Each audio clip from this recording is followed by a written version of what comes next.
अस्सलाम वालेकुम नाज़रीन, आऊं आहियां अनवर अली सोलंकी ऐं अवां ॾिसी रहिया आहियो Sindh shoes news TV. Sindh shoes news TV bulletin में अवां खे भली कर ख़बर शामिल कंदासीं।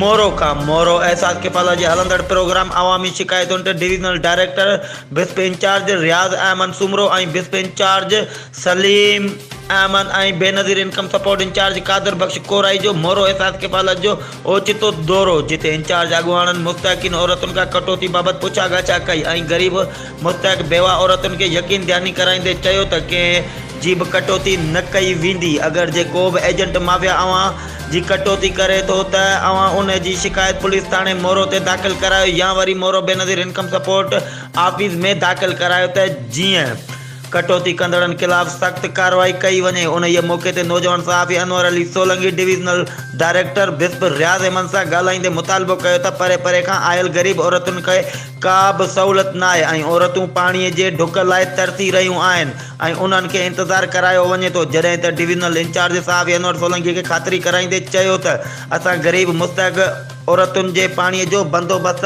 लाइ मोरो म्यूनिसिपल कमेटी ऑफिसर नूर मोहम्मद समो सां हिकु अहम मीटिंग रखी आहे, जिते ग़रीब औरतुनि जे पाणीअ जे बंदोबस्त ऐं सेंटर जे ॿियनि मसइलनि ते हिकमत अमली जोड़े तमामु मसइलनि खे फौरी तौरु हल कंदासीं।